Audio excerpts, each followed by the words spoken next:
So Okay. there, I just okay, so we're recording now. Okay, so I'm really excited to introduce Erin Matheny, who is the Vice President of Marketing Partnerships for the Canada Games Council.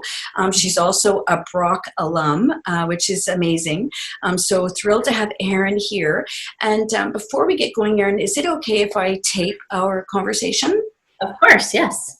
Great, thank you so much. So, Erin, you've had a background with the, Vancouver 2010 Olympic Games, and then you went on to work with the Canada Olympic Committee, and now you're with the Canada Games Council. So, over that time period, have you seen partnerships or strategic alliances? Have you seen an evolution in those relationships? Yeah, definitely. I really feel like the crux of the whole thing, it's gone from calling a corporate partner a sponsor to calling them a marketing partner. And that really speaks to just like how we treat those partners. We used to be, I think that the industry generally used to kind of just take sponsor money and they would put a logo up on a rink board, or you'd get some commercial space or whatever it might be. And now it's not so transactional. It's really identifying what the authentic connection is between the two organizations and figuring out, okay, what platform can we develop together, what can we do together to really create something that will hopefully move the ball for that partner at the end of the day, and we'll get people more engaged and excited about the connection between the two brands. So yeah, definitely I've seen a shift. When I was at Vancouver 2010, one of the really cool shifts that I saw in the Olympic movement was that Vancouver 2010 for the first time brought the government partners inside the kind of sponsor family, and really treated them like they were a massive contributor in terms of funding those games, but treated them like a sponsor, and that we really wanted to deliver a certain set of like rights and benefits back to the government partners to really thank them and show them that we appreciate their support, not just like taking a handout of all those dollars that the government gives, but really creating a program. And so we created this program that brought all of the provinces and territories to Vancouver to allow them to activate at the games. So they each got a day where they were able to kind of showcase their province or territory, all the arts, culture, food, all of that good stuff. And then they also contributed to the ceremonies as well, and some of the medal ceremonies too. So they really had an opportunity to showcase the whole country at the games. And we really treated kind of the federal and provincial governments like they were a part of the team. So, and that's something that had, as far as the IOC told us, had never really been done in the past at the Olympics. So it was kind of a fun model that they were able to take forward to future organizing committees. Okay. Yeah. And so in your role, so can you tell us a little bit about your role in the Canada Games Council? So what types of work are you doing now? Yeah, so I oversee a few areas of the business. First of all, the brand, so marketing and the brand, and we're working on renovating the Canada Games brand right now, refreshing it, I should say. So we'll be doing that and launching a new Canada Games brand this fall.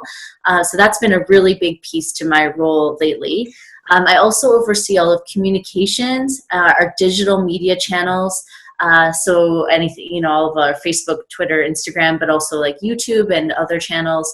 And then all of our marketing partnerships in there as well. So new business development for the national partnerships, as well as just kind of maintaining those relationships generally with our current partners. Okay. Yeah, so it's been interesting and fun. So when you look back at, various organizations that you've been with, what are the most critical aspects of managing and maintaining those partnerships? Yeah. And you know what, I should have maybe mentioned first what the Canada Games Council does. I talked a little bit about what we do. I should just kind of quickly mention that the Canada Games Council is kind of like the umbrella governing organization that oversees all of the games that happen in Canada. Kind of think of us like the IOC of the Canada Games movement in Canada.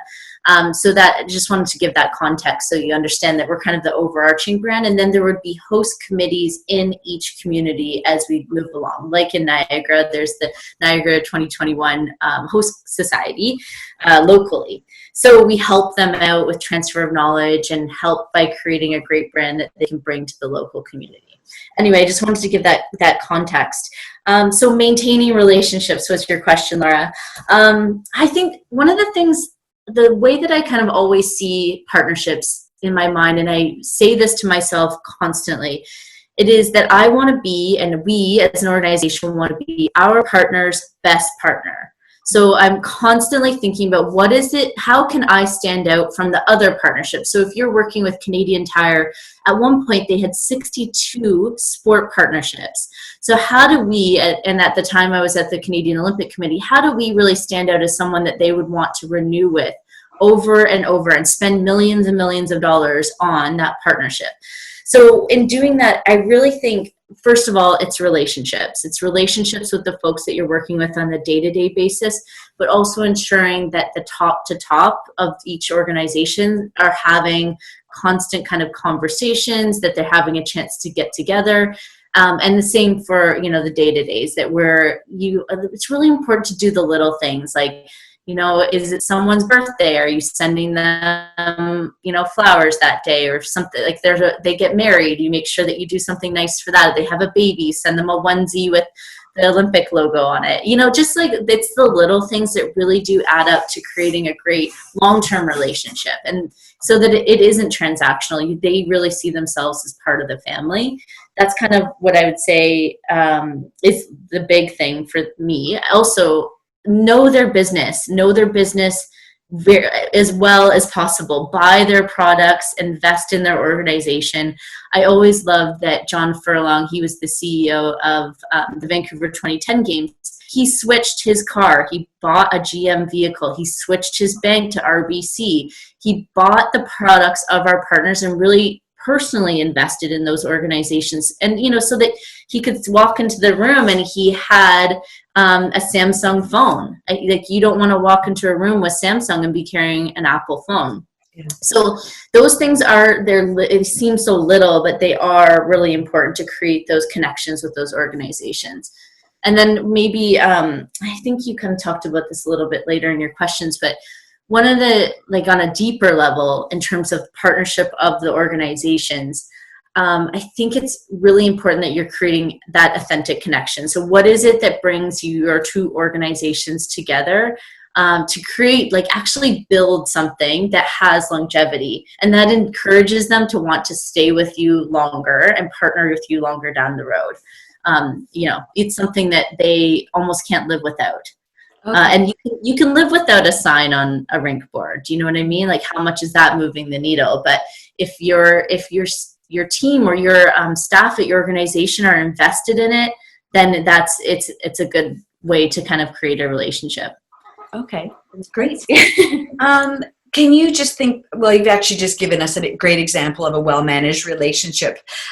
So can you think about some, emerging trends? I mean, you've talked a little about the new digital landscape. So what's new in partnerships, or what's, as we move ahead to, the Canada Games, what are the new maybe things that we should be looking at in terms of partnerships, either the types of partners, the way they're managed, the reasons for the partnerships, strategic rationales?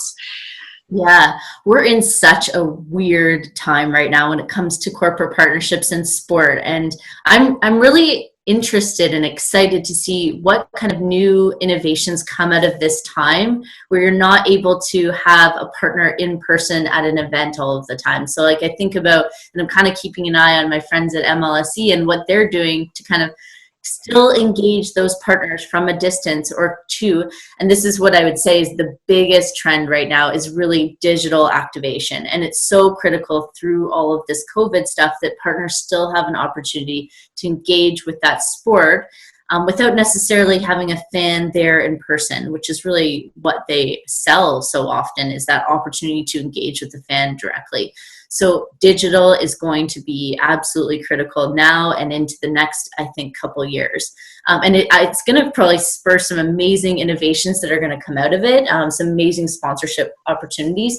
But I would say that the thing that sponsors, when you kind of talk to them now, that they want is, how do we engage authentically within your social channels is a really big one. And it's not just a, let's put an ad on your Facebook page. It's got to be something that almost like, is influencer-ish, and that you don't really know that it's an ad. It's like, using an Olympic athlete to really talk about how a program or partnership has served them or has helped them to get to where they need to go. And that's really, you need to create that thing that can really help the athlete or help the athlete's family at the end of the day. Like, I think back to when P&G first signed as an Olympic partner. They created some really cool innovation in terms of the family and friends program that we had, where they really wanted to help to decrease distractions for athletes in the games environment. So they actually did all of the laundry, for example, of all of the athletes' family and friends. Not all of them. They got, like, I think it was 3 each, 2 or 3 each. They got to just drop their laundry off at Canada House, and Tide took care of all of their laundry. They just pick it up the next day. Yeah, so like, that kind of stuff where they're trying to eliminate distractions. And Petro-Canada did the same. They bought 2 tickets for every family and friend. Or every athlete that competed at the Olympic Games, and they still do that. And that really gives the athlete comfort in knowing that their parents are going to be in the stands. And not every country, like Canada is so unique in that, not every country offers that program. So if your parents don't get on that lottery and they don't get a ticket, there's a chance they might not be able to get in the stadium to see their own kid compete. So creating those programs that really help the athlete, it goes so far in really kind of just creating, as I said, again, the authentic connection. Yeah. So yeah, I think digital really, though, is the big one. And then, creating an authentic connection would be the other trend. And I'm really excited to see, I would love to see your students look into some of this fun stuff that's going to come out of COVID in the next 6 months. It'll be interesting. We'll ask them to do that. Yeah, there you go. They'll have that chance. There's lots of, if you follow the Sponsorship Marketing Council of Canada, they have lots of free webinars right now. So usually you have to pay to have them. There's lots of free opportunities to watch their stuff right now. So they're looking for something fun to watch. I'll attach that link onto their Sakai page. There you go. So Erin, this class, the 4P25, these students are all graduating. So do you have so you've had this amazing career, essentially in various phases and aspects of managing partnerships. What would you say to these students as they sort of embark on careers in sports or partnerships or marketing when they graduate? Yeah. Oh, okay. It's such a fun world to be in because it is really social.